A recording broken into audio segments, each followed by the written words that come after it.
Welcome to this rapid revision session looking at Elizabeth's challenges at home and abroad. Elizabeth, who perhaps had not expected to rule, inherited a fairly complex set of challenges and circumstances when she came to the throne in 1558. We're not so much going to look at the solutions within this video, but just the challenges that she did face and why that made life difficult. Let's start with money. Problems at home. Financial weakness. One of the biggest limits on Tudor monarchs' power was money. No amount of God-given right to rule could pay the bills, hire soldiers, or reward followers. However, Elizabeth was able to raise money in several ways. Firstly, there were rents and other income from crown lands, assuming she had them. These were the estates directly held by the crown. There were customs duties or trade taxes. This might be taxes paid if you wanted to sell things or taxes paid if you wanted to import things to the country. There were subsidies. These were special taxes granted by Parliament. And there were fines and land confiscations, punishments effectively, as a result of criminal convictions. Elizabeth also was able to raise loans. This included so-called loans from people which were in effect forced upon them and never intended to be repaid at all. This is something her granddad Henry VII was great at, and Elizabeth seemed to have been paying attention. Henry VIII's and Mary's unsuccessful wars had severely limited the funds available to Elizabeth at the start of her reign. Much of this had already been raised through the sale of crown lands, leaving fewer options to raise more money, and let's face it, fewer rents coming in too. Elizabeth's entire tax accounts might expect to raise £286,667 from taxes. That's in total, that's everything. And that's according to the tax records for 1558, so we can be pretty sure that that's accurate. However, the crown debt at the time totalled over £300,000. So even if she spent every single penny of all the taxes that she raised for the entire year of 1558, which of course is impossible, she wouldn't have paid off her debts. It was only going to get worse though. At this time, there was a huge problem with debasement of currency. Coins were supposed to have a set amount of precious metal. This was usually silver, but sometimes gold on the most valuable coins. To save money, Elizabeth's moneyers replaced precious metal with others like copper or tin. This meant that traders lost trust in the coinage, so they put their prices up, a little bit like modern day inflation. This had been a big problem in Henry VIII's time as well. In fact, he had gained the nickname Old Copper Nose. Well, the nose on the monarch, or rather the picture on the coin of the monarch, was the most prominent part of the coin. So what got rubbed most often? The nose. And that would often rub off the thin veneer of silver to leave the copper showing through underneath. However, appearing wealthy was crucial for Elizabeth's power. Taxes to raise money were complicated, they were unpopular, and could, in extreme cases, lead to rebellions. Elizabeth also needed Parliament's approval to raise taxes. So Elizabeth would need to raise more money and restore confidence in England's debased coinage. That would be made even more difficult by what was happening abroad. Problems abroad. France and Scotland. The Old Alliance. France was a problem for Elizabeth. This old enemy was wealthier, larger, and more populous than England. It was also allied with England's other traditional enemy to the north, Scotland. Mary Queen of Scots, i.e. Mary Queen of Scotland, was Elizabeth's cousin, but also had a strong claim to the throne of England. Mary Queen of Scots was Catholic, half French, married to the heir of the throne of France, Francis. But sure enough, in 1559, when Francis became king, Mary therefore became Queen Regnant of Scotland and Queen Consort of France at the same time. That means that she's ruling Scotland in her own right, but also has important influence on her husband, the actual King of France, at the same time. Between them, they forged what is known as the Old Alliance of Scotland and France against England. Let's have a look at the issue of Mary Queen of Scots in a bit more individual detail.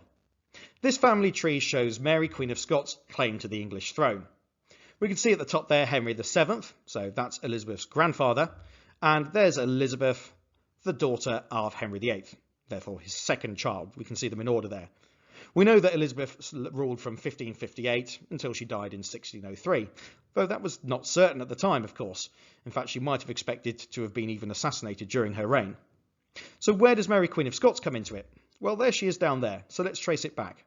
Mary Queen of Scots' father was James V, his father was James IV of Scotland, and it's King James IV of Scotland that married Margaret Tudor, who was the sister of Henry VIII, and so effectively they're cousins.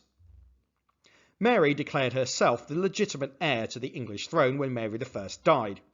Some Catholics in England supported her. After all, Mary Queen of Scots was Catholic too. They had never accepted that Anne Boleyn was legitimate, and at the same time they applied that to her daughter Elizabeth too. Don't forget, of course, that in order to have Elizabeth, Henry VIII had married Anne Boleyn, which had involved the divorce or annulment of his marriage to Catherine of Aragon, who was a very popular and very prominent Catholic princess. So not exactly popular with England's Catholics. Scotland was a real threat. It was an independent kingdom and raids across the Scottish border were frequent. Elizabeth needed to keep the north guarded from Scottish attack and look out for potential Catholic rebels closer to home. Mary Queen of Scots, it would prove, would be a focal point for these rebels. But it wasn't just France's relationship with Scotland which made it a dangerous threat.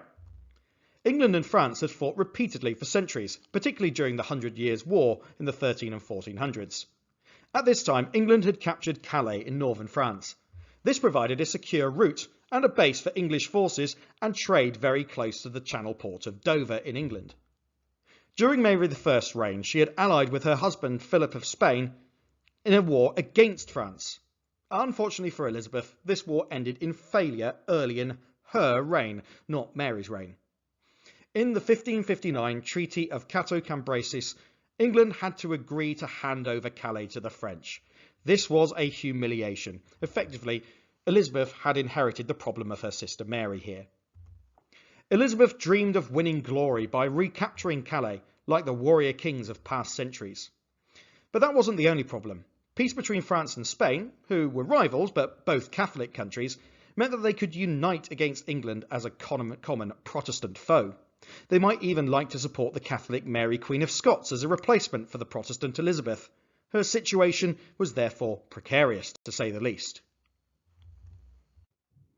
Clearly, in this video, we've just looked at the problems facing Elizabeth, and we've not yet looked at the ways that she attempted to resolve them. But let's get a summary. Elizabeth had several problems to contend with at the start of her reign.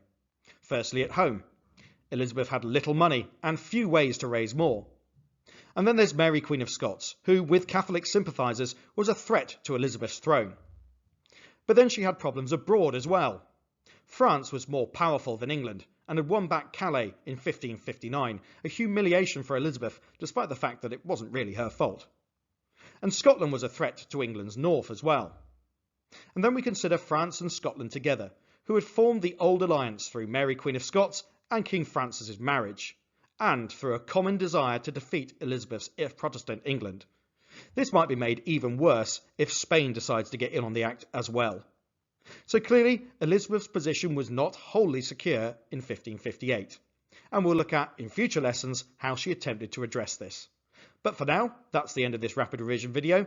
I know we've covered a lot of ground, but I hope it's been useful to you, and if it has, please drop this video a like and subscribe to the channel for more.